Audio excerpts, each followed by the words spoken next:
Hello and welcome to the Publicly Challenged Podcast. I'm your host, Luke Oswald, and I hope you join me on my quest for knowledge to become a better public land hunter, angler, and forager. Stick with this and who knows, maybe we will learn something together.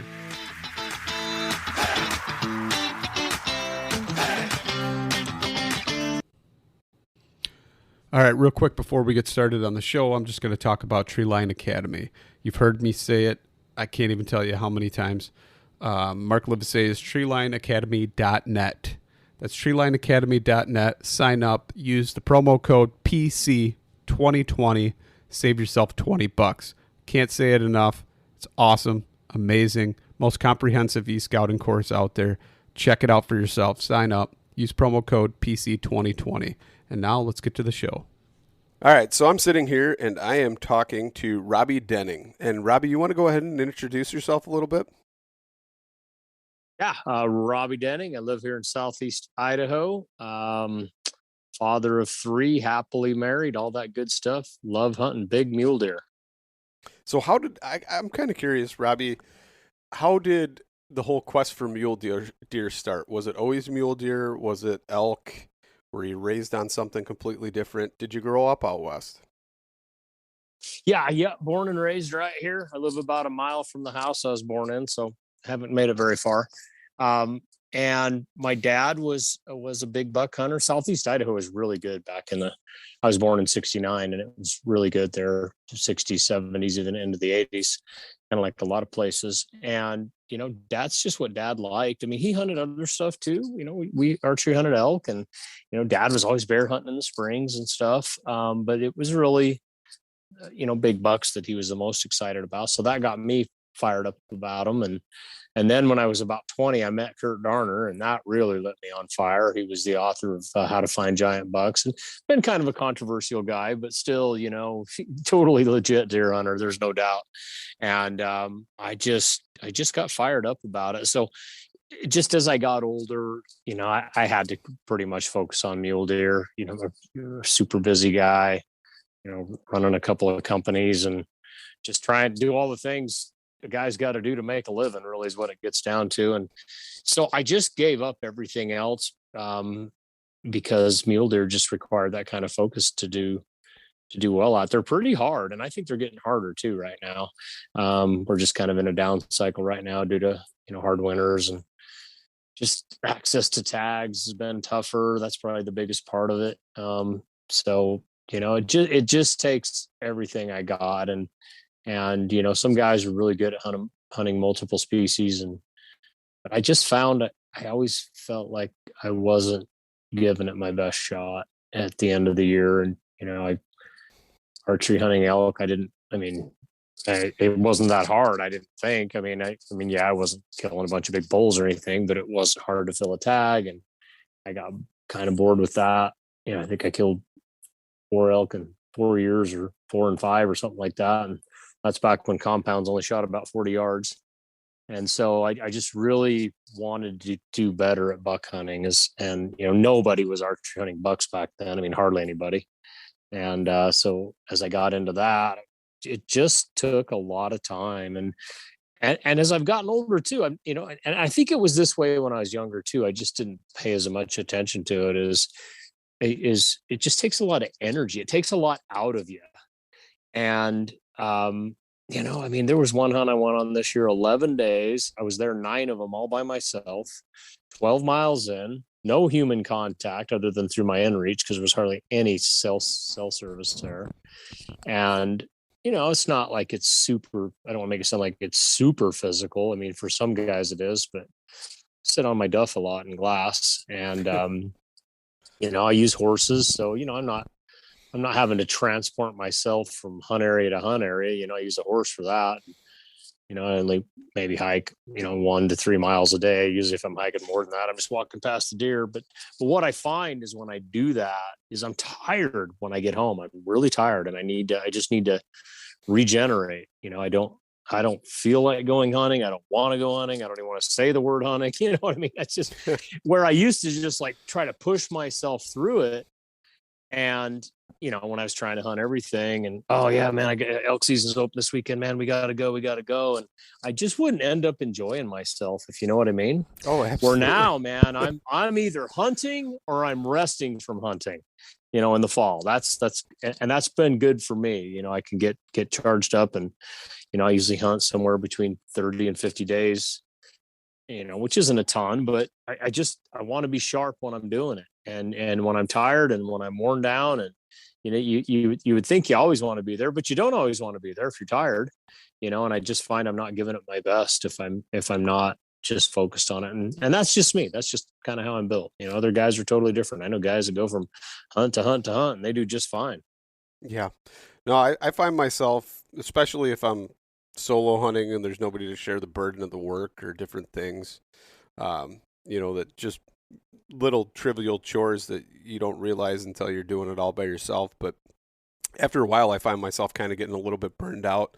And I almost tell myself in my head, it's like, I need to go back to work just so I can kind of recover or recoup, and it's kind of sad to say that you're wanting to go back to work, but then I find myself, I get back to work for about a week and get back in the groove and realize how irritated I get and everything gets on my nerves and I want to get back out in the woods again. So we need both. It's a vicious cycle, Yep. But same thing, dude. That last day before the hunt, I can't wait to get off work.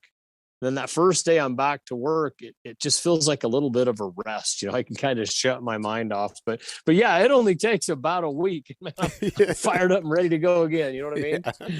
Yeah. And so, but that ties into what we were talking about before, because, back in the 90s, archery elk season opened August 30th and deer season. So, I try to hunt deer, and then, as the elk got bugling, I try to do that.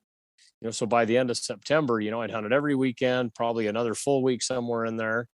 And then our rifle deer season opened October 5th. So it's just a couple of days off, and boom, you're rifle hunting. And then elk opened October 15th. And so then that was going, and I just decided, that's just too much. I'm not doing a good job at any of it.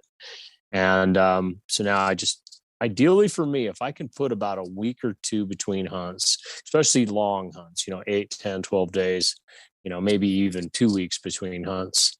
And I've had a couple of falls where it just fell together. I hunted, 10, 12 days in September, had a couple of weeks off, 10, 12 days in October, a couple of weeks off, 10, 12 days in November, a couple of weeks off. That was about right.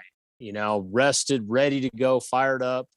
And also, I'm not the kind of guy that can just leave everything undone at home. I can't just leave everything a wreck. I have 30 employees, busy wife, family, got to make sure everything's kind of set up. And so, having that little bit of extended time when I'm home too, just kind of helps keep things running. You know what I mean? Yep. So I got to ask you though, how do you keep your wife happy? And I'm sure your kids are kind of older by now, but what was it like when they were younger, and what'd you do to kind of keep her happy and sane while you were out there and gone for 10 days at a time? My wife is, I just married right. And, we only dated 6 months, and she knew me through one hunting season. And I didn't want to be the kind of guy that's like, hey, this is me, you just have to accept it. I just didn't want to be that way. But I just tried to let her know this is kind of how I roll. And I remember I'd get home from hunting, and she wasn't a hunter. I mean, her dad hunted a little bit, but she just didn't have that kind of a background. He wasn't like crazy over the top like I was. But she was just a good lady, and she was just excited for me to go.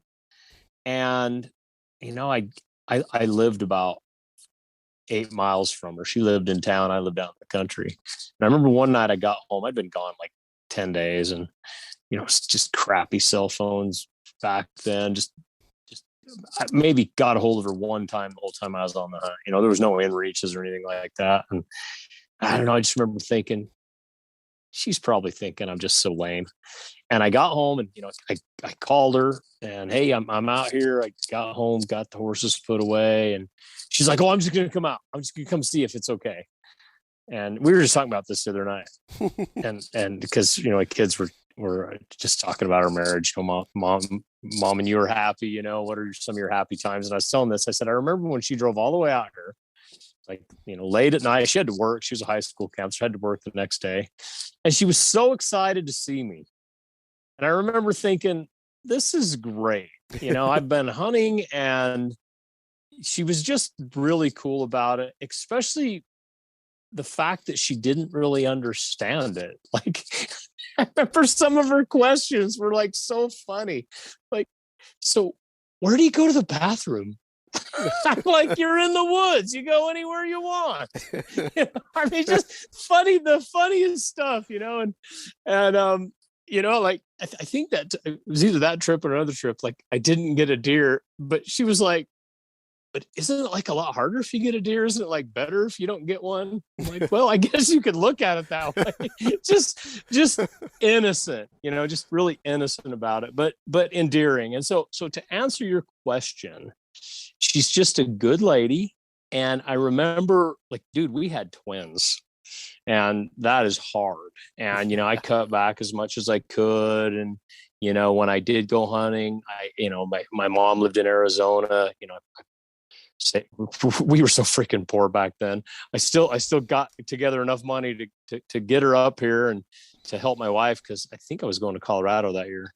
And I remember my mom, who's a big supporter of me, was like, you have got a genuine wife. You know what she said about you when you were gone? I said, what's that? And they were just talking about it. And she's like, it's so cool that you're okay with Robby hunting and everything. And Jody just said, you know what? He needs to be happy too. This isn't just about me.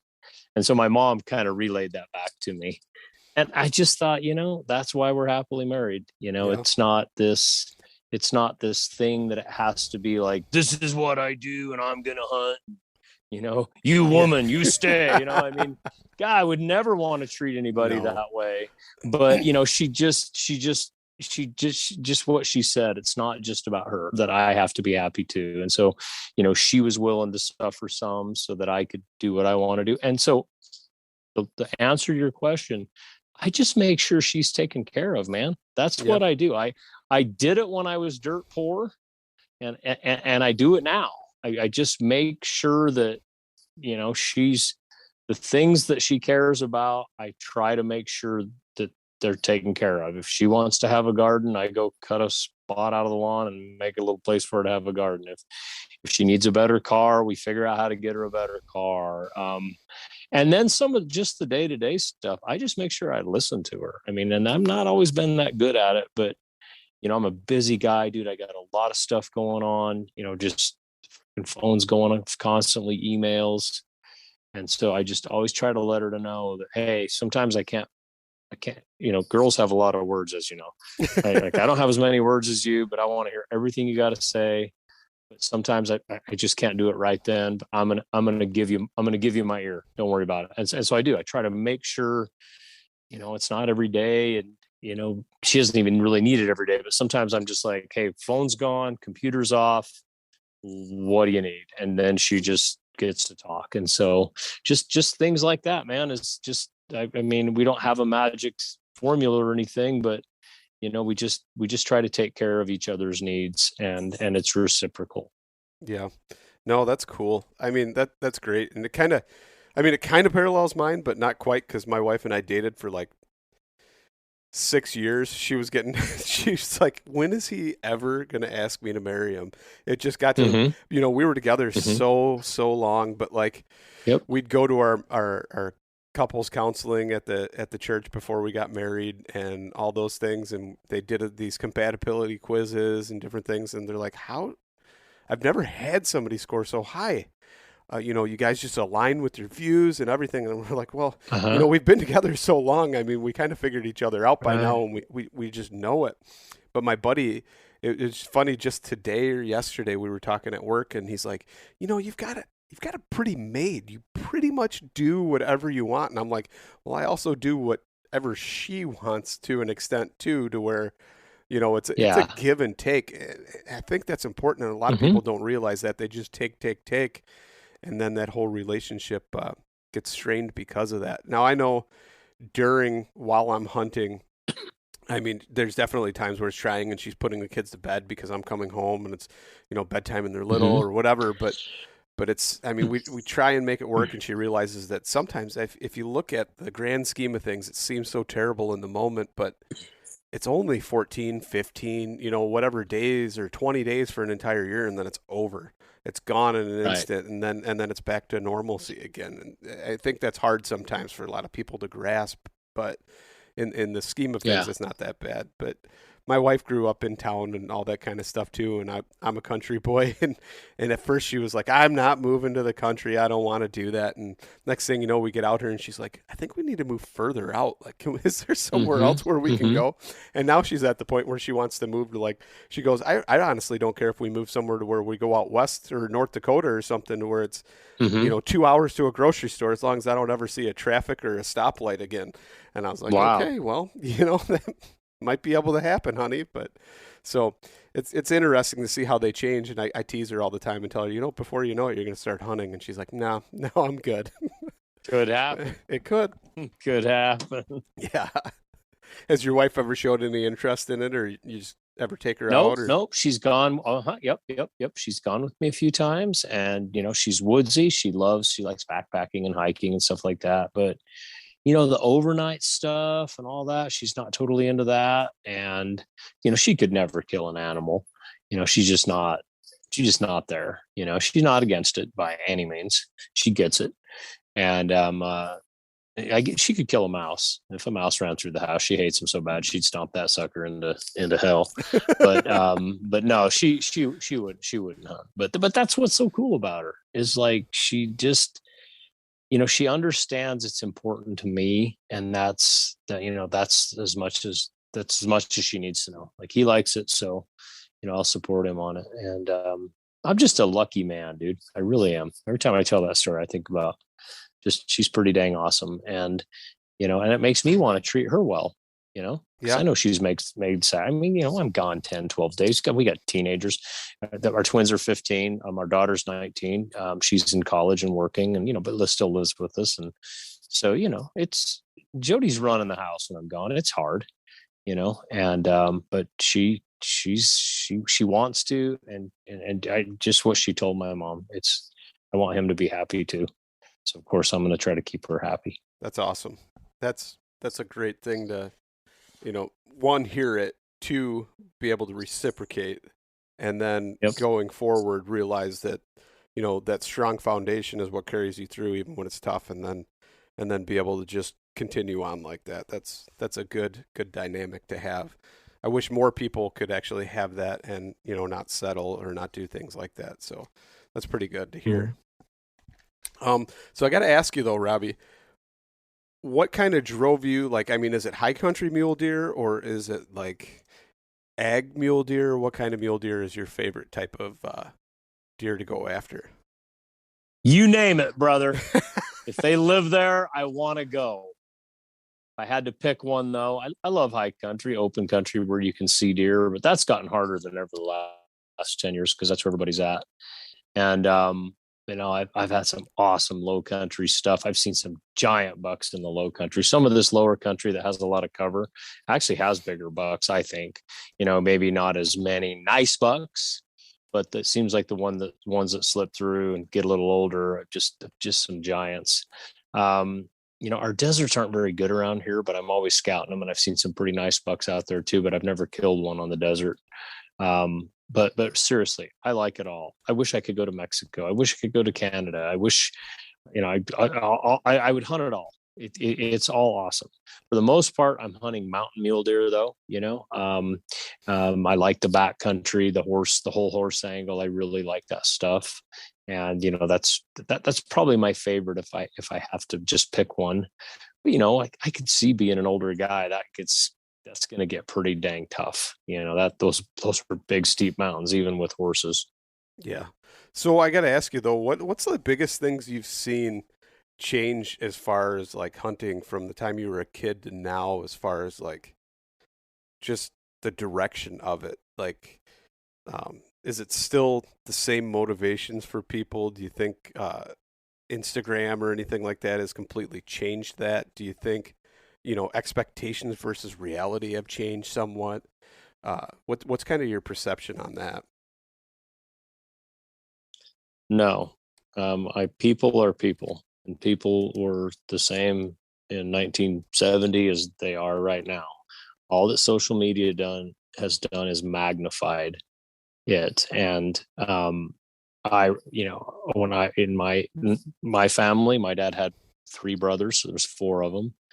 He was on fire, fired up about big bucks. That's what he wanted to do. His brothers were just kind of, they'd kill anything with antlers longer than its ears, And so, fast forward to now, it's kind of like it is now. I mean, a lot of the guys I meet, they don't really care about getting a great big buck. But then there's guys that are just, that's what they focus on. That's what they do. They throw everything they have at it. So I don't think it's that different there. All Instagram, social media has done is connect everybody. Information travels a lot faster now than it used to. So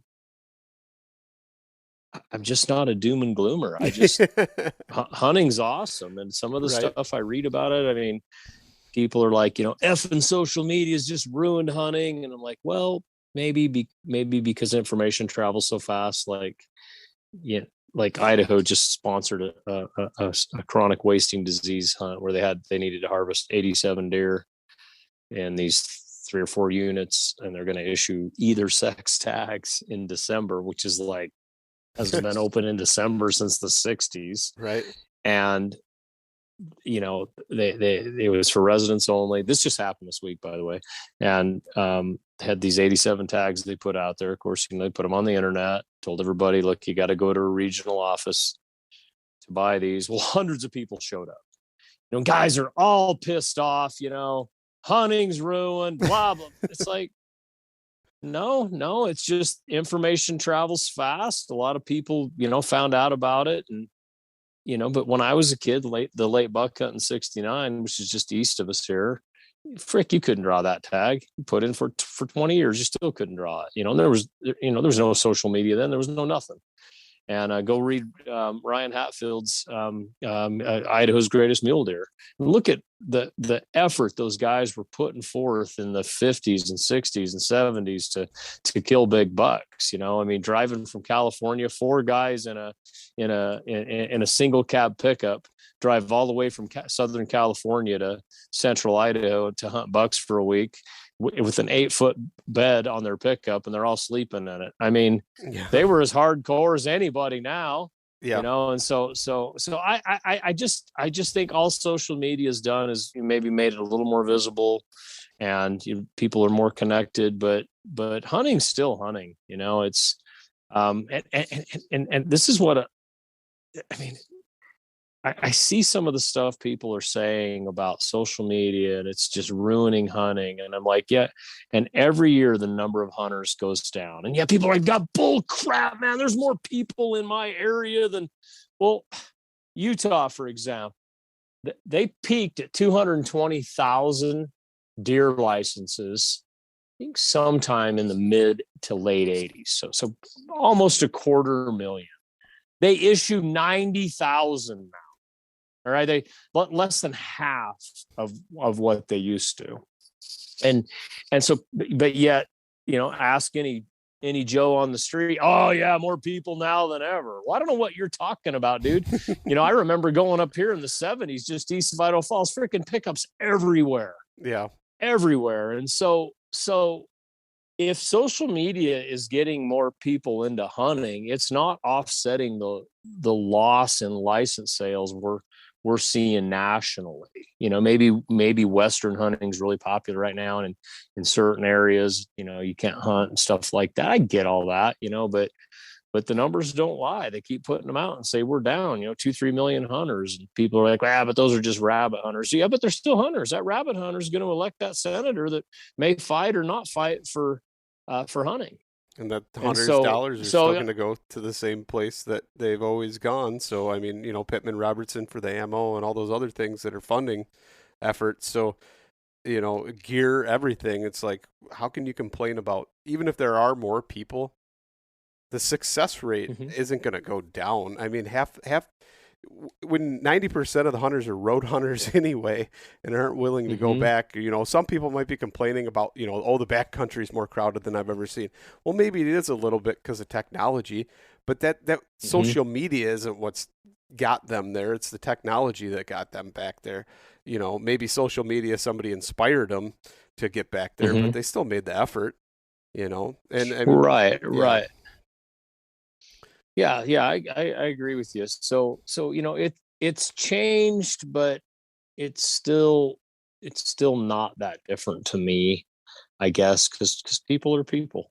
That's just it's just what it is. And um, I the one thing that has changed is, and this to me is just the speed of the internet of like I talked about that hunt they had in Idaho this week, and all of these people showed up for these licenses. Hardly anybody got them. The draw odds are worse than they used to be. There's no doubt about that.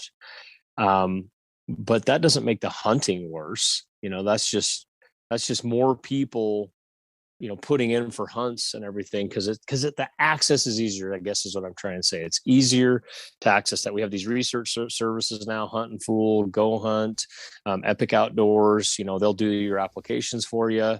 I remember just in the 90s, like, I have to find the phone number of, there was no internet. Like, how do I find the number of the Colorado Game and Fish? I have to dial the operator and and get the number and then call them, and can you send me your proclamation of your seasons? And so then you wait a week and it comes, and you go through it and you try to figure out what unit do I put in, and you call, and dude, I remember handwriting letters, biologists. And so that's what kept the draw odds. But they were crappy then. They were not good. There was still tons of hunts with less than 10% draw odds. And and that's has what's changed now is, I mean, I can just Google Colorado wildlife, and there's the phone number. I think they're the CPW now, Colorado Parks and Wildlife. And dude, there'll be a guy answering the phone from 7 a.m. to 7 p.m. answering wildlife questions. And so that's made it easier. But in a way, I'm kind of glad, because what if it was still hard? What if there were more reasons for people not to hunt? We can't say we'd have more hunters. And all these guys are like, yeah, but then only the serious guys would hunt. Well, there ain't enough serious guys to fund hunting. That's the problem. There's not enough serious guys. Dude, I know a lot of guys that love to hunt, but if you go add up the actual days they get out a year, it's 3 or 4. It's not that many, but they love it. They buy the guns, they buy, maybe they don't buy Sitka, but they buy whatever Sportsman's Warehouse has. I mean, they're still supporting hunting. And so if it was just harder to get into hunting, like, which is what a lot of people want, like, what's the little, I see it on Instagram now, it's like deglorify, demonetize. They have this little saying on hunting, and it's like, okay, we can do that. Maybe the draws will go up 20%, but everything. But what's it going to look like 25 years from now? When my son's my age, or close to it, is I just don't think it's good to make something so exclusive and exclude so many people. I mean, it's something like 95% of Americans don't hunt now. The only reason we have legal hunting is because they're either not paying attention, or they support it at some level because they know somebody. They at least haven't shown up at the ballot box to vote it down. All that's changing now. Is, I think Washington just lost their spring bear hunt, or Yeah. might have my state mixed up. So you see what I mean? Yeah. Is there strength in numbers? And so I'm always going to be pushing for the numbers. And so with hunting now, I can still go be alone for the most part. If I work hard, I can get away from a lot of people and still find decent animals and all that stuff. It's still available, is what I'm saying. And so I'm just rambling here, but it's different, but I just don't think that the sky's falling. I say that on a lot of podcasts. I just don't think the sky is falling. But if you want it to fall, yeah, we can find all kinds of horrible things, I guess. But you can find all kinds of horrible things in everything, right? There's a dark side of life and there's the Mm-hmm. light, and which path people choose definitely determines, where they're going to go, number one, and however other people are going to perceive it. So, Mm-hmm. that's everything, and I find it funny because I don't really, maybe I just don't pay attention that much to what's going on social media and other things, even though I'm on it, right? I'm active. I'm doing things, for the podcast and all other things. I just don't pay attention. Like, there's that Make Hunting Great Again page or whatever on Instagram, and they're always posting stuff, and I message him all the time, like, what is this story? Who's this person that you're referring to? Or if there's somebody that does something that I do see, I'm like, who is this person? Why are they popular or famous? And he'll tell me most of the time, but it's like, how do I not know all of this? I guess it's because I just don't get wrapped up in it. I don't put people on a pedestal. I don't try and, I'm not idolizing anybody or anything like that. If they're a great hunter or something like that, I follow them and try and see what they're doing. But it's from a learning aspect. It's not because I think they're just, the greatest person in the world. They're a great hunter, and I want to learn something from them. But other than that, I don't get it. I don't know. It's a weird dynamic for sure for the whole social media thing. But yeah, social media is just like people, because social media is people. People are not all good and people are not all bad. So on social media, that's kind of, people put out their best face on social media, but we all have warts. And so, if any of that comes up, people like to pounce on that.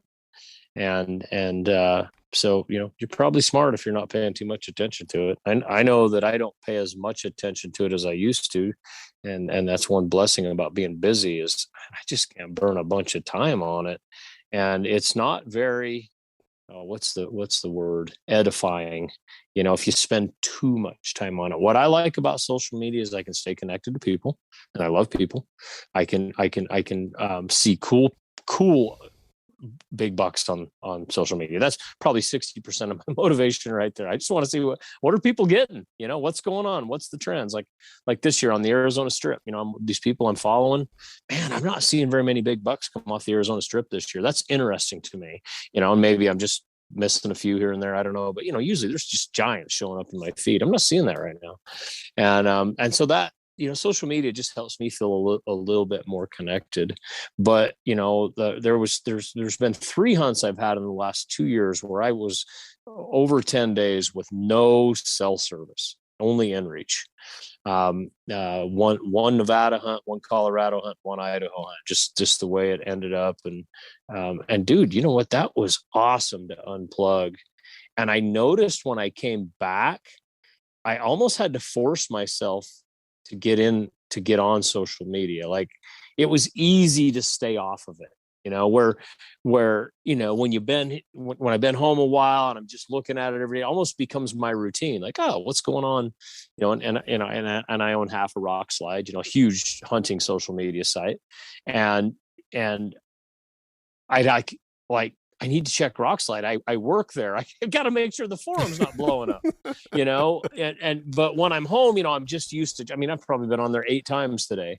And so what my point is that, when you get away from it, you kind of realize there's a lot more to life than just staring at my screen. It's not that hard to break away from it. I tell my kids that all the time. You should fast from those things. You should put them away for a while. My daughter did it a couple times this summer. She was just like, no Instagram this week.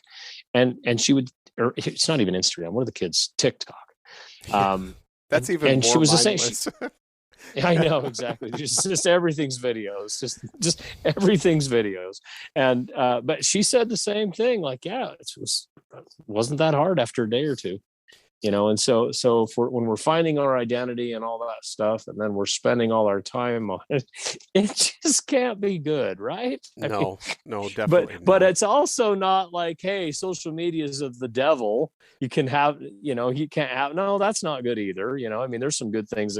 There's some good stuff in it. There really is. I mean, that's like you and I, for instance, probably wouldn't have ever connected unless I, wrote you an email or something like that without social media. So, I mean, it's definitely got its benefits, and I've connected with some just, truly amazing people and made some actual friends that, and most of the stuff, honestly, that pops up in my feed is hunting. I mean, I got rid of Twitter because it was too toxic for me.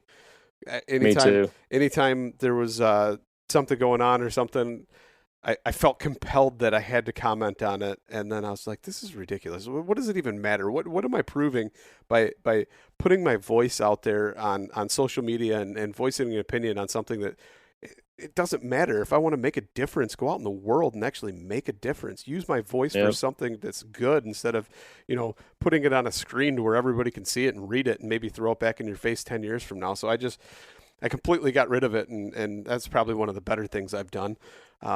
But have you ever heard of the comfort crisis with Michael Easter wrote it, and it's pretty remarkable the different things that he goes into. But basically, the humans are too comfortable with being comfortable right now in our lives.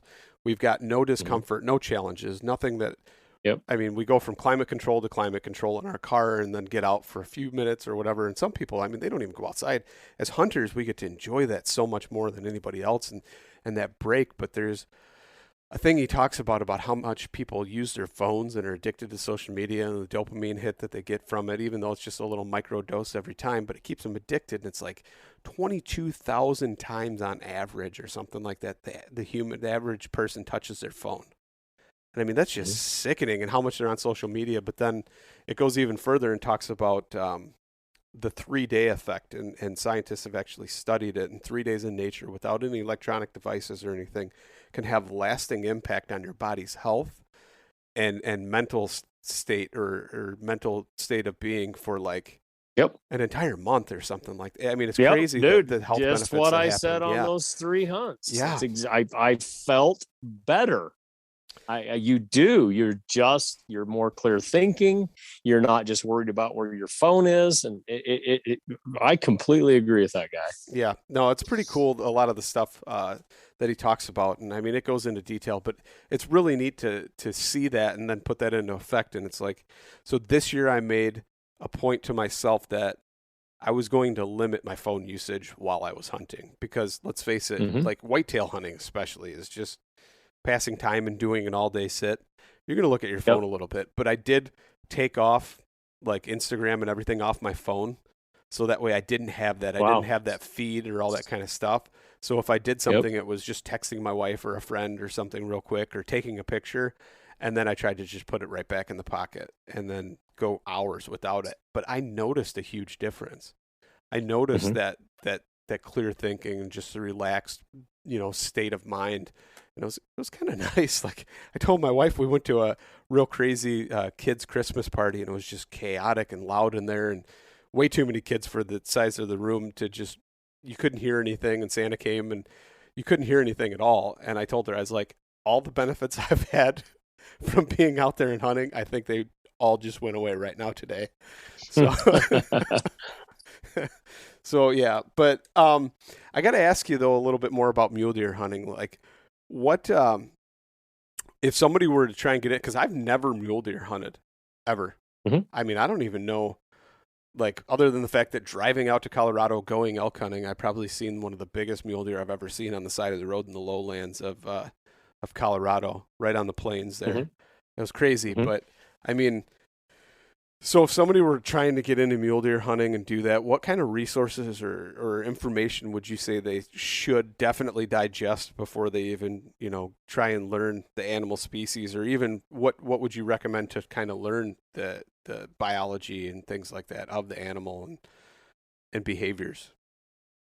Read. We were talking about getting off social media and doing less of it. And I've kind of got back into reading more books. I've always read a few, but not a lot, but just books are they engage the mind differently, and they're, you on social media, there's so many distractions, messages coming in and jumping around, stuff like that. A book, you can just focus. And so as I've kind of reconnected with books, I still think they're the gold standard for learning. And you can read an article on the computer. I get all that, but the computer is still got distractions, notifications, and the web. I can jump over and check this, stuff like that. So I would start just reading some of the classic mule deer books that are out there. Dwight Schuh's hunting open country mule deer, Walt Prothero's stalking trophy mule deer, Kurt Darner's hunting giant bucks. There's dozens of other ones out there. I'm just not thinking of them off the top of my head. David Long's hunting public land mule deer, the bottom line, his book The Edge, my book Hunting Big Mule Deer, How to Take the Best Buck of Your Life, Dennis Winch's I can't remember the name of his book. I reviewed it last year. It's a good book. 40 years of trophy mule deer hunting, and really good stuff. But just getting a hold of those and reading from a mule deer hunter's perspective and understanding, their mindset. There's a book that came out last year and I reviewed it on my blog, and it's called So You Want to Hunt the West for Mule Deer. It's by Daniel Brannigan. He's actually from my town, and I didn't even know him until this book came out. But he did a great job because he was from Michigan as well. Then he moved to Idaho about 20 years ago, and he had to kind of unlearn all this whitetail stuff. And he became very successful at hunting good mule deer bucks. And so all those resources is what I would dive into. And, a lot of guys are still like, oh, I don't read books. Well, and figure out how. You spent 12 years in school, go use it. Because it's just, dude, you haven't yet heard me say, go join my forum and read the Mule Deer forum on Rockslide. You should. That's a good part of it, but it's not focused learning. It's bits and pieces and, stuff like that. Monster Muleys. That's a good mule deer website. He's kind of the original. Brian LeTurner owns it, and a good mule deer forum on there. But I think if that's all you do, you're not getting. The problem with a forum is it's hard to tell the guys who know what they're doing from the guys who just sound like they know what they're doing. You know what I mean? Oh yeah. And so, and not that some Yahoo can't write a book, but for the most part, a book is hard to write. You got to really love it to do it. And, they cost money, all that stuff to write. You don't just write a book for free. I'm working on one right now, man. And, I'm up to like 60,000 words. That's a lot of blood, sweat, and tears. So usually if somebody has written a book, they are serious about the endeavor. And so, by focusing on the books, I think that you're going to get it. You're going to shorten the learning curve the most by doing that. And if all those books I just named, if people are like, what did he say? You can either rewind the podcast or go check out my blog on Rockslide. It's called the Rock Blog. Just type in book reviews on there. I've done a ton of them. I've reviewed, I think every book I just mentioned, I've reviewed on there. And, I really would start with those. Yeah. I mean, like you were saying, though, the bits and pieces and all that information, even though that's what people want these days, if you want to build a good foundation for something, you need a solid knowledge basis. You can't just get something that's, well, I'm going to take this little bit of information from this and this little bit of information, but you're not actually learning, the biology, the terrain, the habitat, everything associated with that all in one place where it's kind of encompassing and then build upon that. And I think a lot of people, they we'll call them battle scars, right? That they want to take all these different things and just learn to run with it before they can even walk and fully understand it, or, have a conversation with a guy like you on a higher level of, knowledge of actually doing it. And that builds, a lot of scars rather than trying to build that foundation first. So that's, I think that's super important. Yeah. My wife always used to make fun of me because I've got this giant shelf full of books, and she's like, "Well, why don't you get rid of them?" I was like, "What if I want to pick it up and reread it?" And she's like, "Why would you want to reread it?" And I Yeah. said, "So I can reabsorb some of that information. You don't retain it all, you know." Right. And And that's we don't read fiction. We read nonfiction. So you yeah, read nonfiction multiple times. Fiction, yeah, typically you read it once and put it away. yeah, definitely, that's for sure.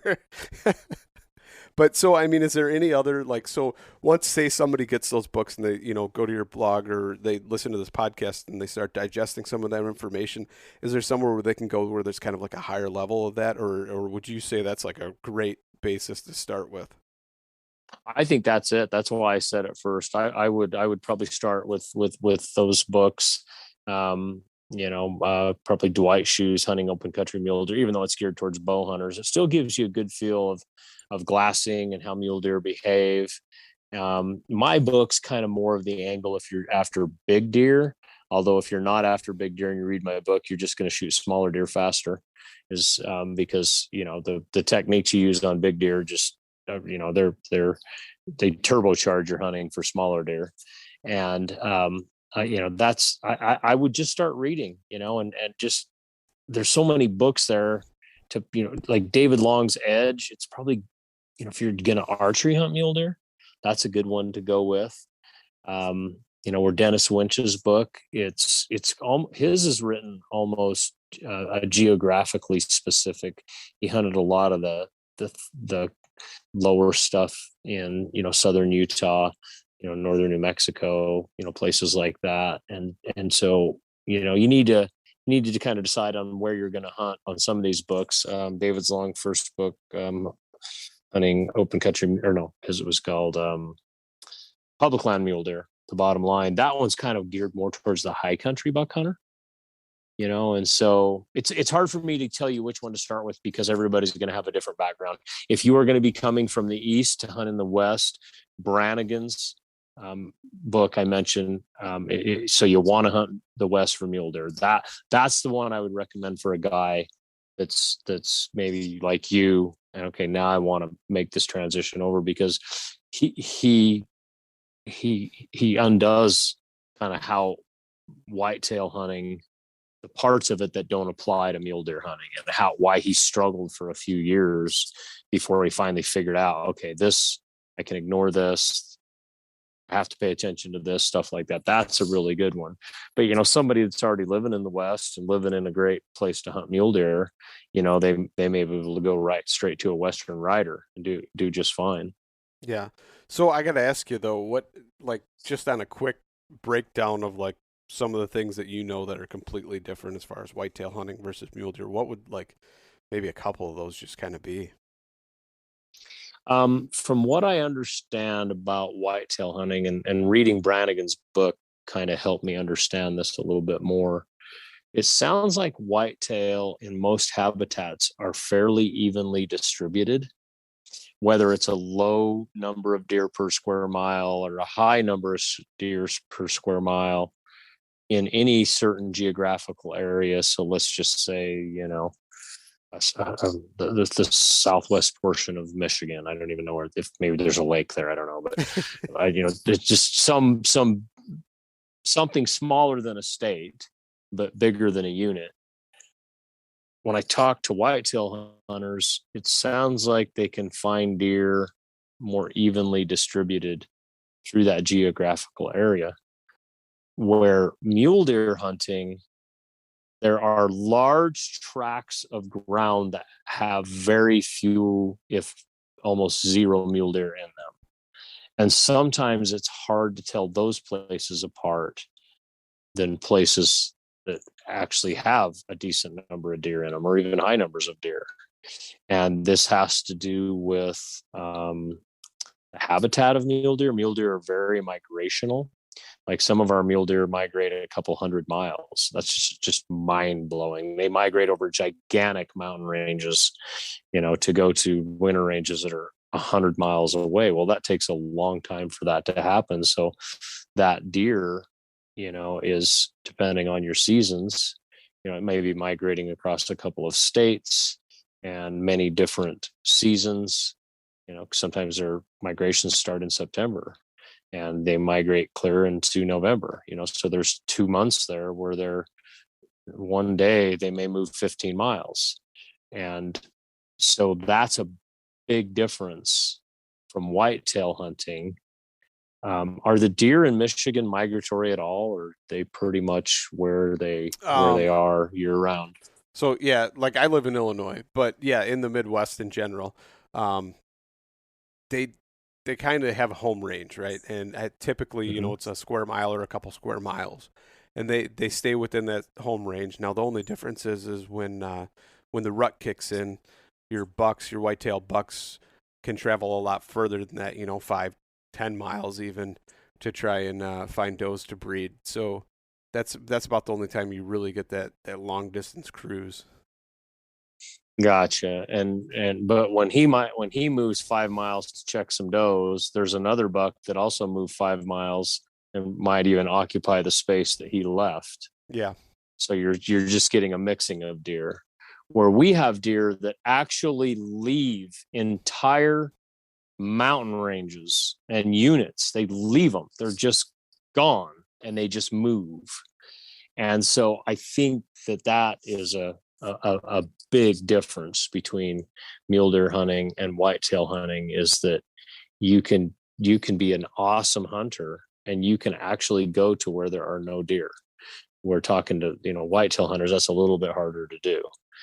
So I think that would be one thing. And then the other thing is many of our mule deer live in either open or broken country, especially compared to whitetail country. Now, I'm not talking the ag country of the Midwest. I mean, that's pretty open too. I guess if you have 8-foot tall corn, it's not. But then when they cut the corn, you can see them. The deer move into the hedgerows and stuff. But they're sort of like the deer around here. They're pretty open. You could come here tomorrow and I could pick you up at the airport and we could drive up on the foothill and set up a pair of 15 power binoculars, and probably within 5 minutes to an hour, I can be showing you lots of mule deer. Okay, I might have to move a little bit, but I'm going to find them that way without ever even getting out of the truck. And so that's vastly different than whitetail hunting. I read whitetail books too, because I think you can learn a lot from deer hunters. And I've read the Benoit brothers books and a few other whitetail guys that are lesser known. And then I follow Hal Blood's podcast, so I listen to those guys talking about big woods whitetails. And these guys don't even see the deer until they shoot it. Where mule deer, I've killed bucks 5 days after I first seen them. It's taken that long to figure out how to kill them. Because of the open country nature, and they move and they hide and they're not out all the time, and so your strategy is often built around that. It's why it's called spot and stalk. You're spotting them and you're stalking them, and sometimes the amount of time between the spot and the stalk, it can literally be days and sometimes even weeks. A guy, that Brian LaTurner that I mentioned that owns Monster Muleys, he killed a buck this year that he's been hunting for 4 years. And I think he only saw it about 6 or 7 times in 4 years. But when he saw it, it was always in the same geographical location, maybe a couple of basins and a ridge, not big, and it took him that long to kill it. And I don't even remember how many days he spent in the area, like 40, 50, a lot. Wow. And yet would see the deer, but couldn't kill it, just because of the way mule deer country is. And, it can be highly open, but you still can't see it all unless you're across the canyon. Then you can see the deer, but you can't do anything about it because he's 1,800 yards away. And so to me, those are some of the big difference between mule deer and whitetail. And it's, and most of that's related to terrain, how they have to live.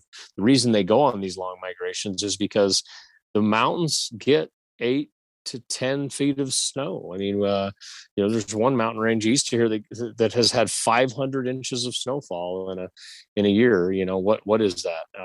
Let's see, 50 inches of snowfall is 4 feet. So that's 40 feet of snow. I mean, that's a lot of flipping snow. And so, that's what's making them migrate like that. They can't just stay there. And then there's other places too, where they just have seasonal migrations to follow the foods that they eat.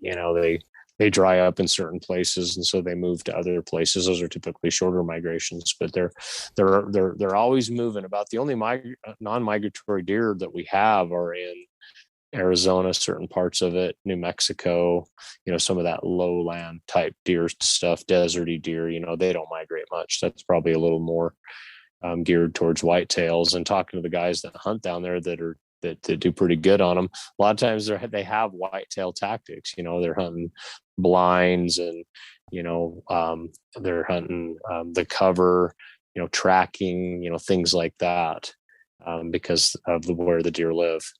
Excuse me. Yeah, no, I think that's like one of the things that makes me curious though, like about how you were talking about there was a film, if somebody wants to really check out like the migration and how far they truly travel. Can't remember the number of the deer. I watched it though. It's like deer number 209 or something like that, right? Yeah. Eastman's, who's a publisher out here, they have that film on their YouTube channel. I think it's called Perilled Migrations. It's got the word peril in it, Peril. And I think that's the one you're talking about. And if it's not, it's Matthew Kaufman, Kauffman. He's a researcher out of Wyoming, and he's tracking those deer with GPS radio collars. And I think one of them is number 209 or whatever you just said. Yeah, I can't remember, but it was a mule deer doe that they tracked in like hundreds and hundreds of miles. I don't know, maybe even thousands. Mm-hmm. It was ridiculous how far its migration range was, and it did it like year after year or something. It's crazy. Her name was Jet. And she lived. She wintered on the winter range that's down by Rock Springs, Wyoming, and it might have even been east of Rock Springs, and then. And if it wasn't Jet, it was out of that research study. So people give me a little grace if I'm getting my deer mixed up. But off of that winter range, that deer migrated all the way through western Wyoming up into southeastern Idaho, where I'm at, and eastern Idaho, and then went north of me over the Tetons. Let me back up a little bit. I got my state. She stayed on the Wyoming border side, and then went over the Grand Tetons. The Grand Teton is 13,000 feet. Now, she didn't go right over that one, but she went over that range. I mean, the top of that range, a bunch of it's like 10, 5, 11. She went over that and then dropped down into Idaho, and summered in a place called Island Park, which is about 90 miles north of me. And that migration, I think, was about 150 miles. And she did it a couple of years in a row. And then she didn't make it over the Tetons, I think, last year. She had her fawn on the Wyoming side. And, there was speculation, maybe she's getting older, who knows, stuff like that. But yeah, we're even if we don't have the right numbers and deer names and everything, we're talking about the same study that they're doing. And it's pretty dang impressive. Yeah, no, that's pretty neat to see. And not only that, it gives you kind of perspective of so you can kind of figure out, once again, how we were talking about trying to figure out the animals and where they can be at certain times of the year, and trying to figure out, okay, well, if you're here and there's no deer here, obviously you're in the wrong range, and trying to figure out browse and all that kind of stuff. It can go pretty deep. Is there any kind of like research or anything you'd recommend for somebody to read as far as different browse or something? No, I don't know the plants of the mule deer either. I know very few of them. Antelope, bitterbrush, and sage. I mean, just the basics is all I know. I know what it looks like, but I don't know the names of it. And this is why you don't have to know that stuff. You just have to know what is traditional mule deer range. And that can just be done with a simple phone call to your biologist. And so, a lot of people are like surprised, wow, you write books and articles and you don't know all this stuff. Well, it's because I never had to. I didn't, I don't need to go, memorize some 3-part Latin word of a plant. If you want to, you can, but I can show you where those plants grow based on just watching mule deer over the years and where they feed and all that kind of stuff. And I get a lot of guys that don't live here that ask me that question. And I'm like, no, just skip that part and call the biologist and tell them you want to come to Idaho and you're going to hunt our general season, which in the majority of our state is October 10th to 24th. They're going to tell you where to start. And because you're hunting open country animals, then you just start with your glass. And I do a lot of tracking. I do stuff like that too, but it's not that hard to find them that I've got to know the exact weed that they're eating. You know what I mean? Yeah. And so that stuff's kind of all secondary to me. And believe me, if I thought there was some magic to unlock there, I would be studying it all the time. But I've hunted mule deer clear up on the Canadian border and boreal forests, which are completely different than what's down here. And I killed a 6-year-old deer. I don't know what they ate. I just found open areas where the timber was broken and started looking for tracks. Plus I went with a friend who lived there, and he narrowed down the country, like, hey, they've migrated out of these ranges, they're over here now. So that's how I approach it right there. I think you can really, really overthink this stuff. And there's just so much information on traditional mule deer range and where to go and everything, that's what I always push people towards. And just talk to your wildlife, to your mule deer biologist. Just about every region of a state is going to have their own mule deer biologist, and in 5 minutes they're going to be able to tell you all the places to start. And if you're hunting at this time of year, go here. If you're hunting at this time of year, go here. It's not that hard to figure out. Nice. No, I think that's good information and good way to look at it. A lot, like you said, a lot of people can overcomplicate that, and who knows, maybe I'm one of those guys that sometimes does that. But that's well, if you haven't been here, you start to lean on that because you're like, gosh, I want to learn as much as I can, and there's no fault in that, no, not at all. But it's just like the guys that spend 40 hours on Google Earth and then they come out here and they're still having a hard time finding deer. It's like, talk to the people. Just talk to the people. That'll narrow it down. And once you've seen it, that's the other thing that surprised guys, how little I use Google Earth. And maybe I should use it more. I don't know. But once I've seen a place and I've seen how mule deer, what they're eating, and, I can just look at the color of the hill and the color of the vegetation and tell you, yeah, this has got potential here. I need to get in there with my binoculars and look around and look for tracks and stuff. I could be wrong, but for the most part, I'm not. And so, there's nothing wrong with overthinking it. I'm just saying that once you get out here, you're able to start putting the pieces together. It'll come together a lot faster than you probably think. That's interesting. Good to know. And if I was coming to you're in Illinois, right? Yep. If I was coming to Illinois, the first thing I would be doing is calling the biologists out there and then asking them, where else can I get resources? And if it's all private land, then I got to get connected with guys that are hunting the private land, the farms, the stuff like that. But ultimately, people are still going to be your best resource, and that's going to shorten your learning curve a lot. And the buddy system, that's huge. If you want to come out west and hunt mule deer, do the best you can to. There's no shame in going with a guide. There is really not. It's some very smart guys I know have just decided, I'm going to hire a guide for my first trip. They learn so much, just hanging with somebody that's been here before. They could do DIY hunts for the rest of their life, and they're going to get all that money back that they paid. But if that's not possible, make a friend. When I killed that big buck in up by Canada, I just made that friend over the internet. There's another good side of social media. I didn't know this guy. His name's Trevor Carlson. I just said I wanted to hunt up there. Can anybody share any information? He did. This was on Monster Muleys about 10 years ago. And gosh, we became friends. And the buddy system was just huge. He cut my learning curve down by weeks, because I had never hunted boreal deer. No way. So to your listeners and stuff, if you can just make a friend out there somewhere, that can really, really help you. Yeah, no, I think that's good information. And I think that's something that's kind of, I will say, with a lot of the stuff, that mentorship seems kind of lost. Like, not as many people, maybe I'm wrong, but not as many people are reaching out or trying to do it because there are so many resources available at your fingertips now.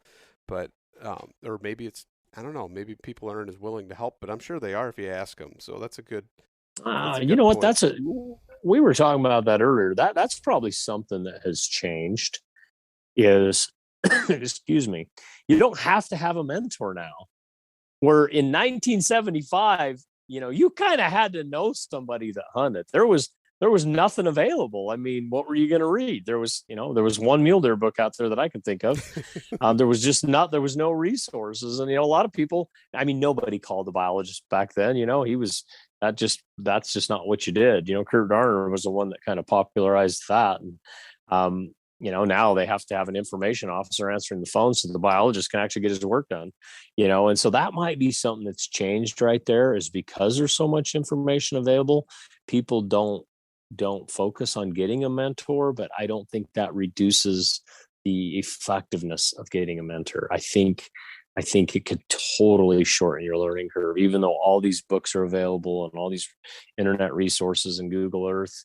Just having somebody to kind of point you in the right direction. And because if you had to do that before, you did, it was pretty dang hard to hunt a place blindly 25 years ago and be successful at all. You had to have some information from a live human.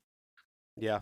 No, so you hear that? Everybody reach out to Robby Denning and ask him to mentor you. And I answer as many Instagram, and you can vouch for me. I answered yours, right? It took me a while, but I got it answered, right? No, it's all good. Yeah. I'm just kidding, but no, for real, that's a good thing to do. That mentorship is great, and I agree with you. It cuts your learning curve way down. I wish I would have had a mentor to learn how to whitetail hunt instead of having so many mistakes on my own, and I'd probably have a bunch of booners on the wall by now. But sometimes you don't always go that path, but it's a good path to go down for sure. Robby, it's been great talking to you, and before we go here, I'd love to just kind of tell everybody where they can find you, how they can, if they need to, reach out to you, and where they can find your book. Yeah, you bet, dude. My book's on Amazon. It's called Hunting Big Mule Deer: How to Take the Best Buck of Your Life. I would love it if people got on there and checked it out. You don't even have to commit to buying it. You can just jump on there. They've got some sample pages you can take a look at. It is available on Kindle. In fact, if you want color pictures in your version, definitely go with the Kindle. The Kindle's dirt cheap, like $10, $12. It's not very much. And I think if you're on there, like their Amazon Prime Book Club, you even get it for free. But we've got good old paper copy in there. Check that out. I'm working on a second book right now. Hope to have it out next spring. I'll have more information on that as it kind of comes together. I'm writing every day right now on that, like 6 days a week. So we'll hope to have that. I'm the editor at Rock Slide. That's a large Western hunting forum, and it's spelled rock, ROK, slide.com. And I'm the editor on there. You'll see me and my assistant editor, Justin Crossley. We're putting out 2-3 articles a week. They're typically gear reviews, stuff like that. We've got a huge forum on there. That's another resource. Definitely join a forum.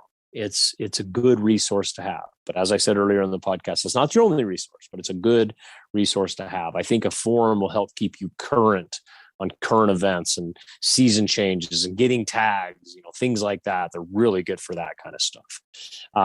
But you can connect with me on Rock Slide. You'll see me on there. Just search my name. I don't have a screen name. It's my real name, Robby Denning. I am on social media. I do my best to get all my DMs answered.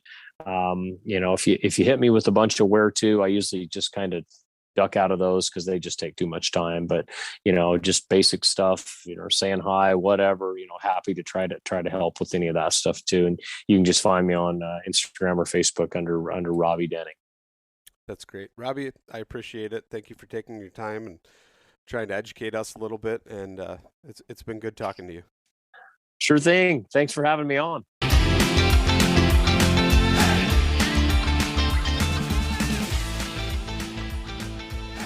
And once again, thank you so much for listening to the Publicly Challenged podcast. I hope you enjoyed the show, and if you did, please subscribe on whatever platform it is you're listening to. Also, if you could leave a review, that would help us out. And you can check us out on Instagram or at publiclychallenged.com. And once again, thank you so much for listening to the show.